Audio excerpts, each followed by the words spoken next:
Bonjour à toutes, bonjour à tous. Bienvenue dans ce contexte live consacré aux négociations sur le règlement de lutte contre les abus sexuels sur mineurs en ligne. Sésame en anglais, la présidence chypriote du Conseil espère toujours conclure un accord politique global sur ce règlement d'ici au 29 juin 2026. Désolé pour ces quelques minutes de retard à l'allumage dû à un problème technique. Merci encore beaucoup pour votre patience.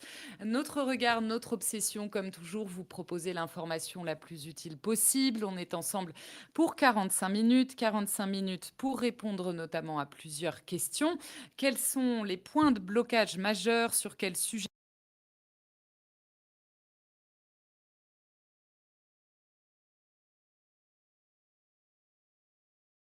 les co-législateurs sont-ils parvenus à trouver un embryon d'accord et quelles sont les prochaines étapes à avoir en tête? Toutes ces questions, mais bien sûr, comme à chaque fois, évidemment, les vôtres. Alors allez-y, je vous en prie, n'hésitez pas.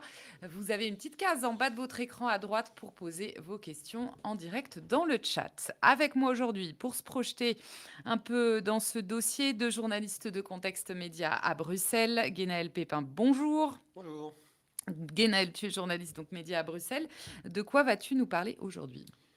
Des 3 ans de négociations qui nous ont mené à ce point et de l'urgence qui est ressentie à Bruxelles pour obtenir un accord. Merci Guénaël. Isalia Stiefrat, bonjour. Bonjour. De quoi vas-tu nous parler aujourd'hui, Isalia?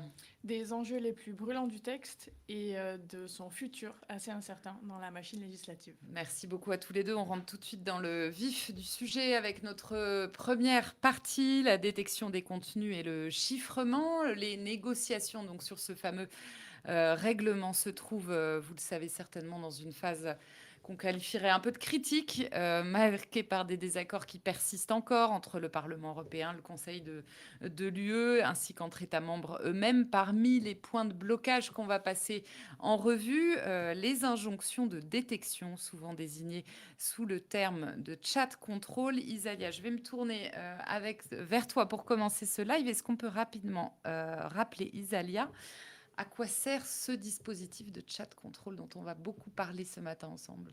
Alors, ce dispositif, dans les faits, il sert à enjoindre, voire contraindre donc les services de messagerie en ligne à aller détecter des contenus illégaux. Là où ça bloque, c'est que donc c'est des services de messagerie, donc assez privés, donc des discussions privées. Et quand on parle de contenus illégaux, on parle là à l'instant de contenus donc qu'on connaît, qui sont déjà détectés, déjà identifiés. Ça peut être des images, ça peut être des vidéos qui sont reconnues via des identifiants par les plateformes. Et il y a aussi question de contenus qui ne sont pas connus, notamment générés par IA, qui sont plus difficiles à détecter, ou des contenus qui sont de la sollicitation de mineurs. Et là, ça devient sensible parce que forcément, c'est des discussions, donc c'est aller chercher dans des messages privés. Bien sûr, il y a aussi cette idée d'étendre ce chat control un peu plus largement, hein, dans cette définition. Mais certains hébergeurs font déjà une détection volontaire donc de ce genre de contenu, notamment ceux qui sont déjà en ligne, ceux qui sont déjà publics, entre guillemets. Les plateformes sont tenues par le règlement sur les services numériques, donc le DSA, à assurer la protection des mineurs sur leur plateforme. Donc il y a aussi ce règlement-là qui vient en compte.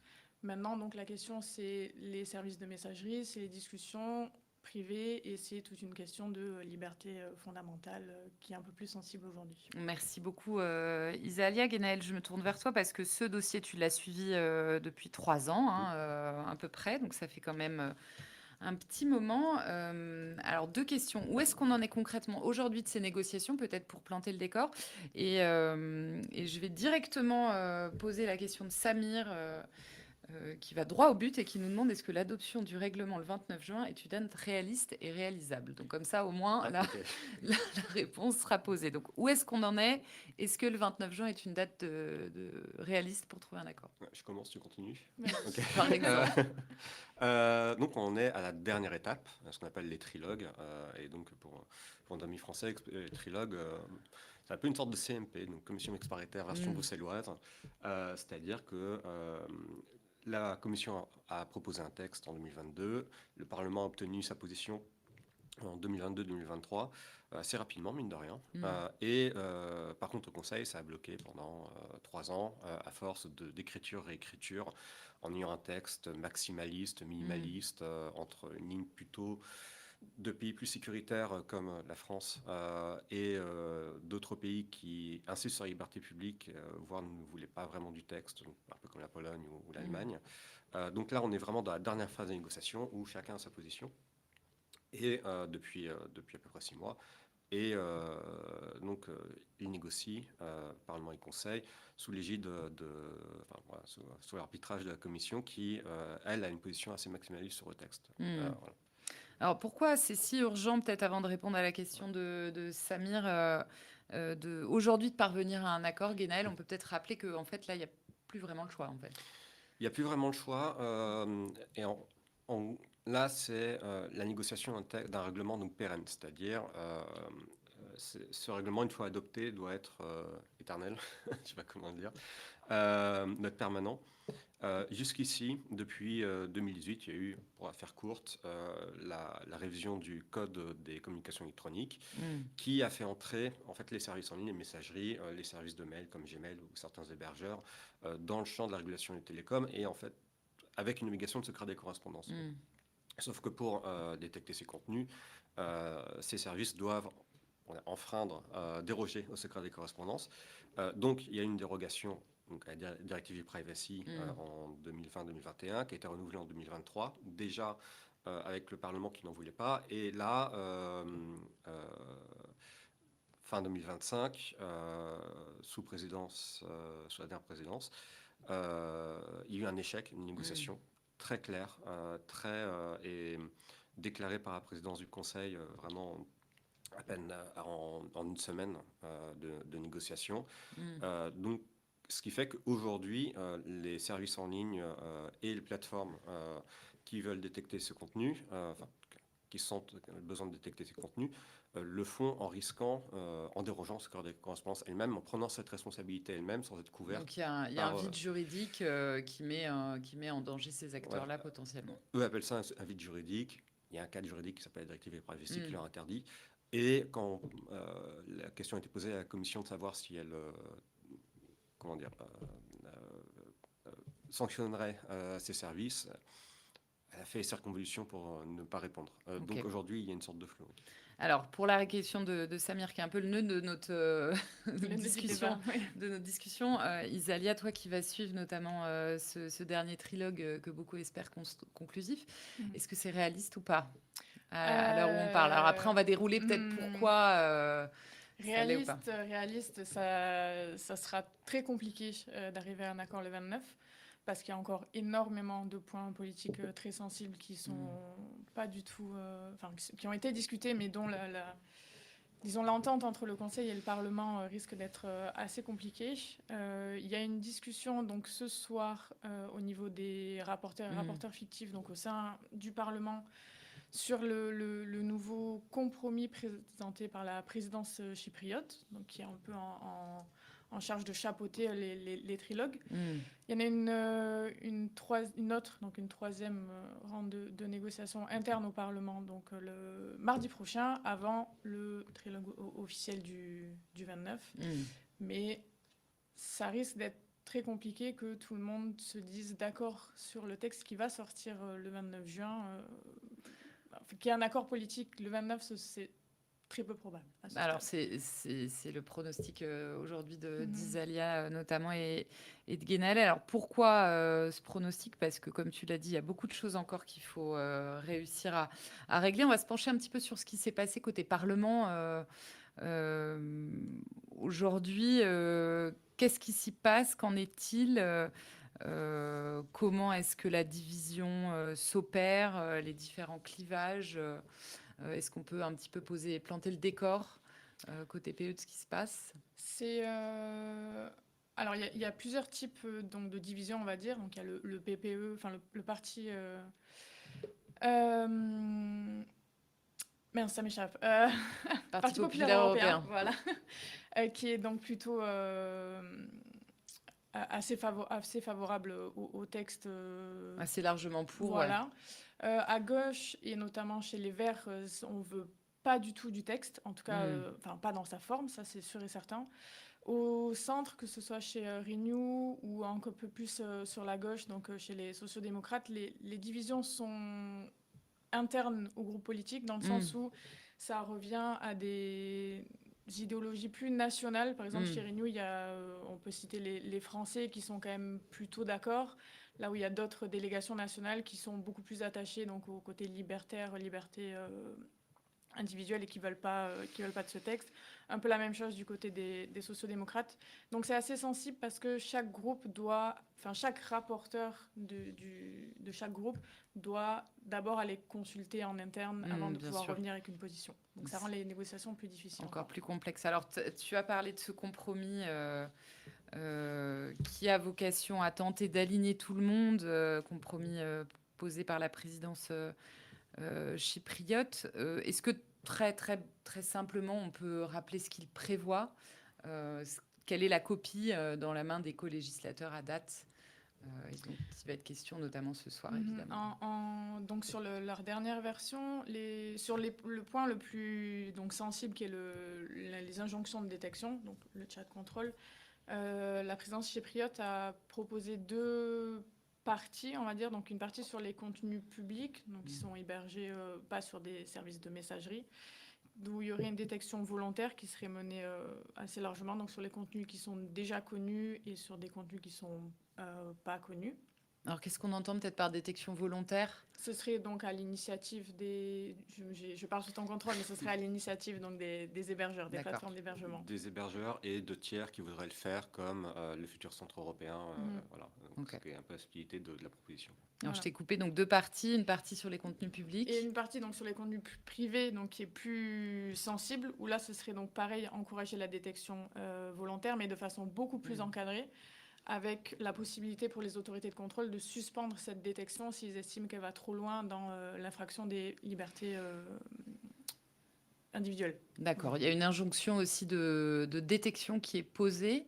Ça, ce serait vraiment dans des cas très, très spécifiques où ça concernerait des personnes qui sont déjà suspectées ou qui sont déjà dans, on va dire, le viseur d'autorité où il y a vraiment une suspicion très très forte déjà de partage ou de ce genre de contenu. Merci beaucoup Isalia. Alors, je vais vous mettre sous le feu roulant de nos auditeurs en toute modestie, mais évidemment parce que les journalistes de contexte se penchent sur ce texte, mais n'en connaissent pas évidemment chaque ligne. Je le reprécise à chaque fois, mais c'est important. Question de Martin. Actuellement, comment est-ce prévu que cela se fasse techniquement ce chat control? Est-ce que c'est toujours le hash-mashing qui est préféré, nous demande Martin. Est-ce qu'on est en capacité de lui répondre? Je peux répondre à ce que je sais. Guénaël. Juste une correction tout à l'heure. L'échec de négociation sur la dérogation des directives privacy, c'était ce début d'année, pas fait l'année dernière. Donc, c'est juste que ça me paraît très loin. Précision calendaire, parce que le temps file. Tout ça pour dire. Ça dépend du type de contenu. Effectivement, ce serait du contrôle d'empreinte, donc du hash pour les contenus connus, pour les contenus inconnus. Soit un peu, je dirais IA, mais maintenant je suis plus exactement certain. Et tout ce qui est sollicitation de mineurs, grooming, c'est plus du captage de différents signaux sur chaque compte, sur les conversations avec les autres comptes. Un exemple qu'on me donnait à une époque, c'était typiquement sur un réseau social, les DM, voir qu'un compte plutôt neuf va envoyer en masse des messages à des comptes identifiés comme des comptes de mineurs, enfin suspectés des comptes de mineurs. Là, il y a quand même une suspicion très forte que c'est un prédateur sexuel. Donc, en gros, différentes technologies en fonction du contenu qui est ciblé. Si je résume ce que tu nous dis, mais notamment du hash-mashing. C'est ça. Et pour les messageries, on parle toujours de scan côté client, de client-side scanning, donc de contrôle des contenus, typiquement des images ou des vidéos, avant leur envoi, sur le client, donc dans le client WhatsApp, donc client Signal, que sais-je, avant leur envoi sur le serveur, avant leur chiffrement et leur envoi. Alors, question d'Elisabeth qui nous demande, qui vous re-questionne sur les injonctions de détection. Elle demande Peut-être une clarification. Est-ce que les communications fondées sur la numérotation sont bien exclues du projet de compromis? A priori, seules les communications non fondées sur la numérotation sont visées. Je vois Guénel et Isalia qui se cherchent du regard parce qu'ils réfléchissent et ils ont bien raison. On a parlé il y a 2 semaines, je me souviens plus exactement. Il me semble que c'est toujours exclu. Il me semble aussi. Ouais. Ok, donc on va vérifier évidemment. Ça fait partie des choses que vous allez continuer à scanner. Alors pour moi, lié à la numérotation, pour dire clairement, c'est ceux qui sont les services fournis par un opérateur, donc les SMS, choses comme ça.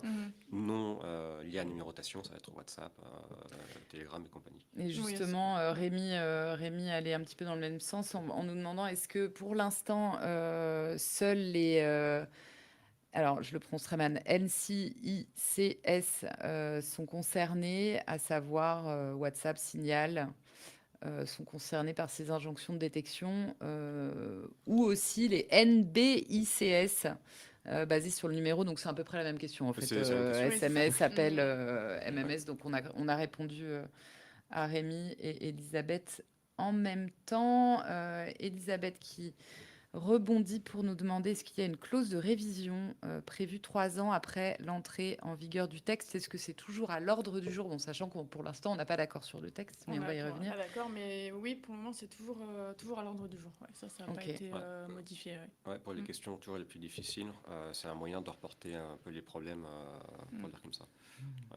Très bien. Alors, ce compromis qui va être discuté, donc on en parlait notamment ce soir, Isalia nous l'a dit lors d'une réunion entre les shadow rapporteurs du Parlement européen. Est-ce que y a des choses qui peuvent bouger ce soir? Si oui, lesquelles? Comment se présentent peut-être ces 2 réunions de la dernière chance avant le 29, hein, on l'a compris. Sur le fond, ce soir, je pense que ça va être assez compliqué qu'il y ait des changements majeurs, dans le sens où chaque groupe est quand même maintenant assez sûr de ses positions. Chaque rapporteur sait ce qu'il veut et ce qu'il ne veut pas. À mon sens, la grande question, c'est le trilogue du 29, c'est plutôt comment ils vont réussir ou non à se mettre d'accord ou à prendre des billes par-ci par-là avec le Conseil. Mais au niveau interne au Parlement, je pense qu'on ne verra plus de très très gros changements aujourd'hui. Peut-être Guénel, est-ce que ça bouge sur les lignes partisanes notamment Mon analyse de vétérans. De vétérans, c'est ça. Assumons-le. En travaillant là-dessus, je retrouve un peu les mêmes lignes que sur d'autres textes, en particulier le règlement sur les contenus terroristes en 2019, où effectivement on avait un PPE qui poussait pour un texte plus maximal, plus sécuritaire, pour dire comme ça, et plutôt à la gauche qui était plus attentif aux libertés, pour dire comme ça. Merci beaucoup, Guénel. Un follow-up, si on peut le dire ainsi, de Martin sur cette question du hash-mashing, alors qui commence plus par un commentaire sur la technologie en tant que telle, où Martin nous dit « C'est très dangereux puisque la base de contenu illégal connue ne peut pas être auditée ». Il nous demande est-ce qu'on sait comment va s'établir cette base de contenu connue en Europe? Est-ce qu'on va dépendre de la base de contenus illégaux, notamment base américaine, qui pose évidemment question de souveraineté, de dépendance. Est-ce qu'on est en capacité de répondre à Martin sur ce point? Je peux dire ce que je sais là-dessus. Alors aujourd'hui, la base utilisée, en gros, les grands services en ligne, les grandes plateformes envoient les contenus à un organisme qui s'appelle le NCMEC, NCMEC, qui reçoit toutes les semaines, quelques semaines, tous les mois ou plus, des empreintes, des lots d'empreintes par les services, et qui en fait sont utilisés ensuite, sont redistribués aux autres par ce biais. C'est vrai que c'est une question qui est là depuis le début des négociations. Comme je disais, on doit avoir un nouveau centre européen de lutte contre ces contenus qui doit gérer une base européenne de ces contenus sur le modèle du NCMEC. Donc c'était un peu aussi une question de est-ce qu'on reprend exactement le modèle technique du NCMEC ou pas. Le NCMEC, tu l'as peut-être dit, mais qui est une entité américaine. C'est ça. Et qui est vraiment la base mondiale aujourd'hui. Donc on doit avoir une base européenne gérée par un centre européen. c'est le sens des compromis aujourd'hui. Est-ce qu'on a un horizon temporel pour ce centre européen? Est-ce qu'on sait à peu près quand est-ce qu'il doit sortir de terre? C'est une bonne question. J'ai pas de... Non. Bah, ça fera partie des questions qu'on regardera, évidemment. J'espère qu'on a répondu à la question de Martin. Guénel, je continue avec toi. Comment se positionnent les lobbies de la tech sur ce sujet, notamment? À quoi a ressemblé leur lobbying dans cette séquence? Eux, ils poussent pour maintenir Alors, ils sont très actifs. Et un peu comme tout le monde, je pense, dans ce débat, tu as un peu la pression de se battre contre des moulins, c'est-à-dire de ne pas être entendu, parce qu'en fait, les positions sont tellement fermes depuis le début entre les associations de protection de l'enfance, les défenseurs des libertés et la tech, que c'est difficile de faire bouger les lignes, tout simplement.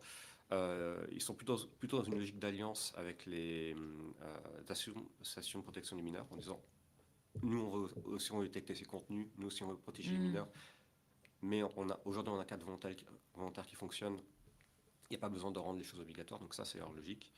À côté d'eux, les associations de protection de l'enfance, il y a une partie plutôt liée à la tech qui va soutenir cette position volontaire, et puis d'autres qui sont finalement très écoutés aussi dans ce débat à Bruxelles, et même aussi via les capitales, disent non, il faut un système obligatoire, sachant que la cohabitation entre un système volontaire et un système obligatoire, légalement, les services juridiques du Parlement, du Conseil sont très sceptiques sur la capacité. Donc, à faire coïncider les deux. C'est ça. Donc, à un moment, en fait, il faut un peu choisir. Il faut choisir.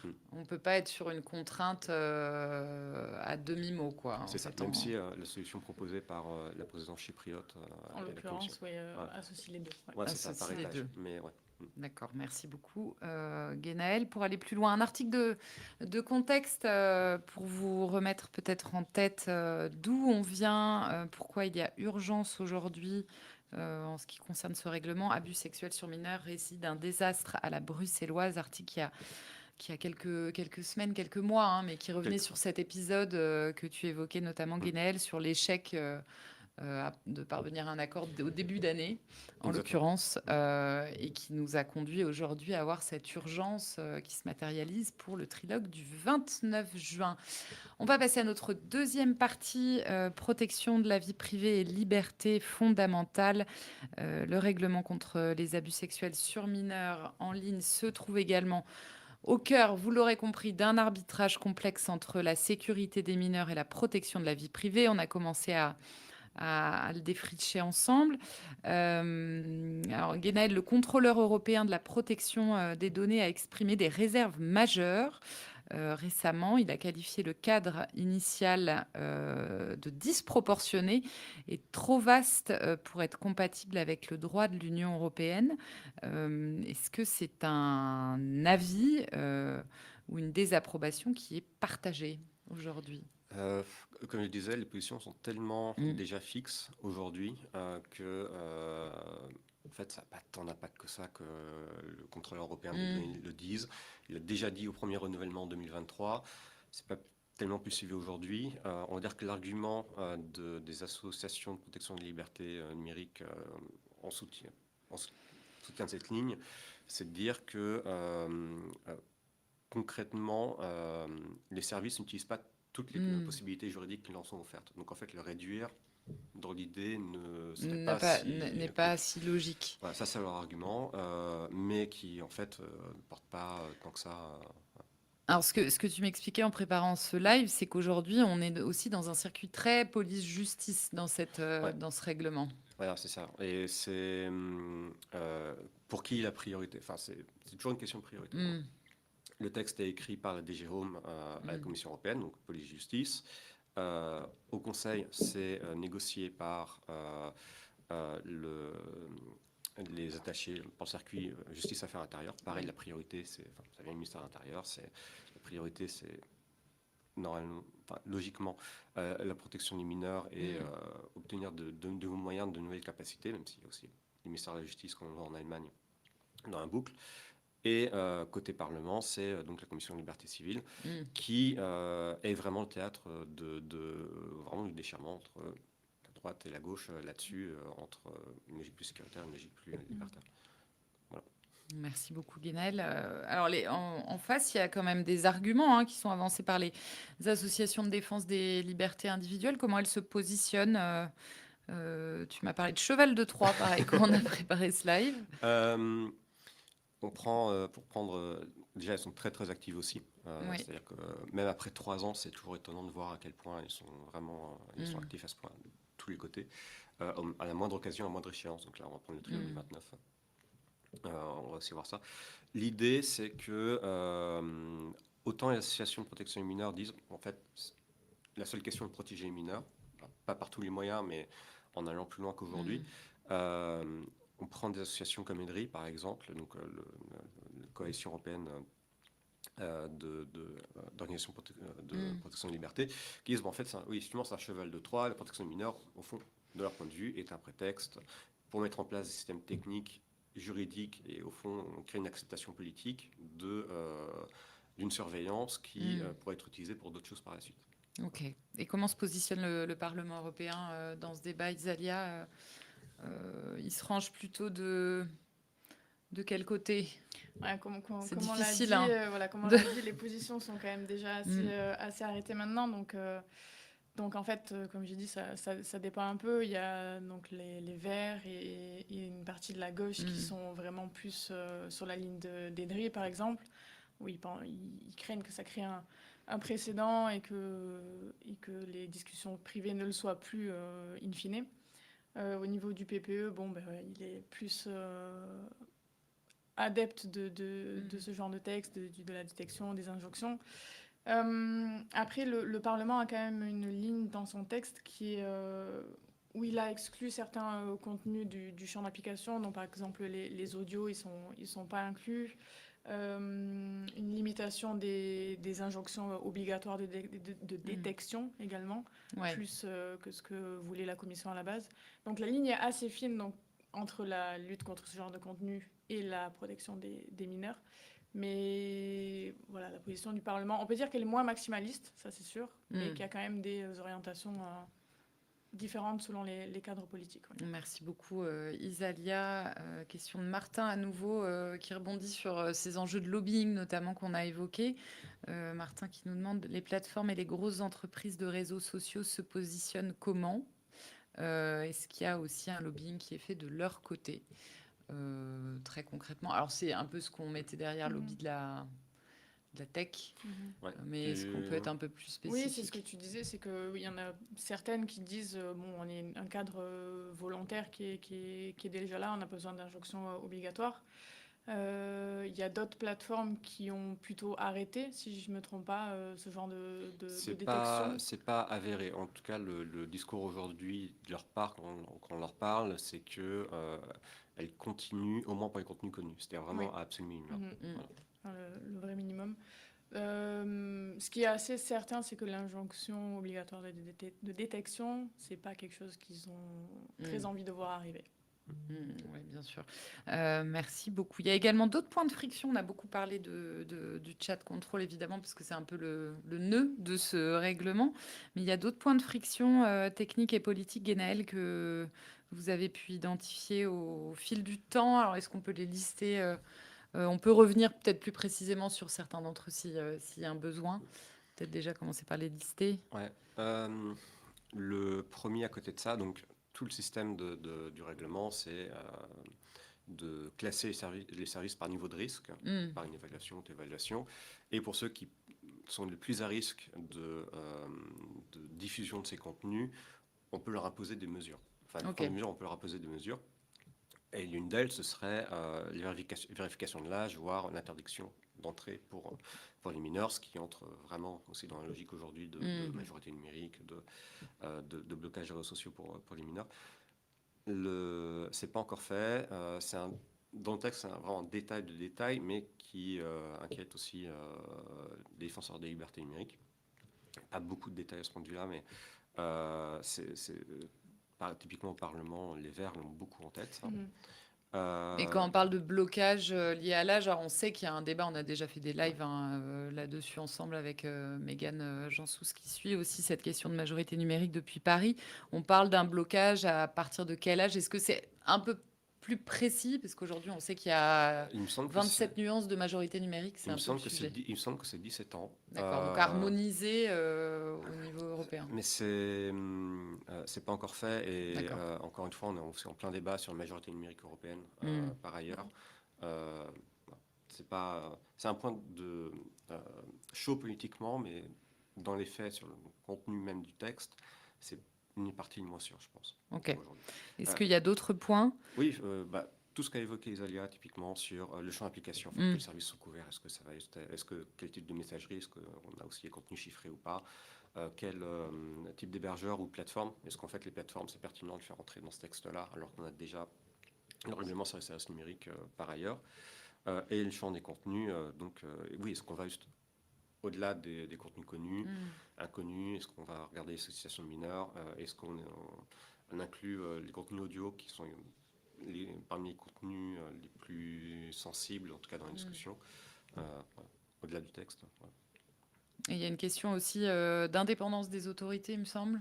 Tout à fait. Le choix des autorités, oui, ça, niveau d'indépendance, les autorités de contrôle. Hein, c'est ça, et toujours le partage des responsabilités entre un centre européen et les autorités nationales, les responsabilités du centre européen aussi, au-delà on parle de la base de contenu, au-delà de maintenir la base de contenu, le fait aussi de contrôler par exemple en amont les technologies utilisées par les services en ligne pour le contrôle de ces contenus, qui est aussi un point très sensible.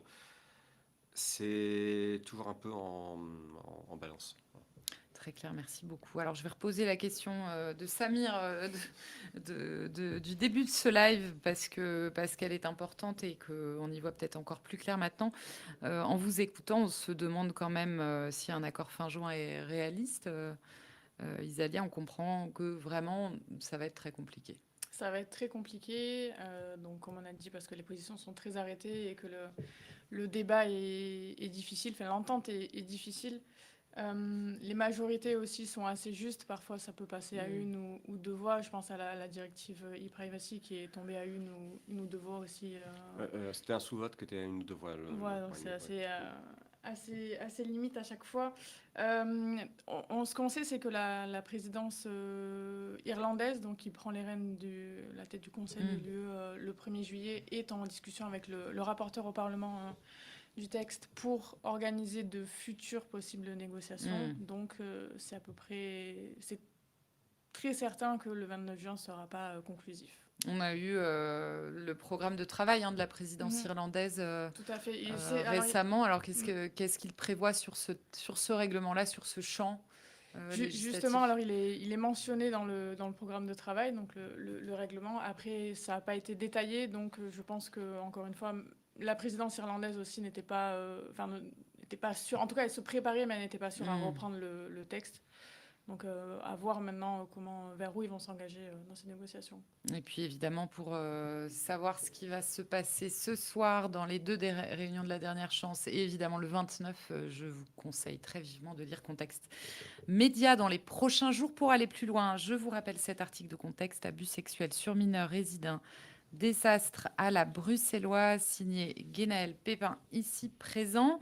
Et il est déjà l'heure de se quitter. C'est la fin de ce live consacré au règlement Sésame. Merci encore pour votre fidélité. Merci à Guénaël et Isalia pour leurs éclairages précieux, pour leur disponibilité évidemment.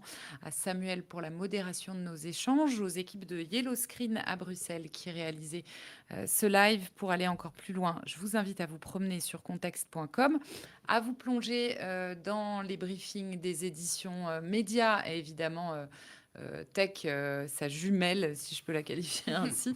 On se retrouve très bientôt pour un nouveau live. Merci encore de votre fidélité.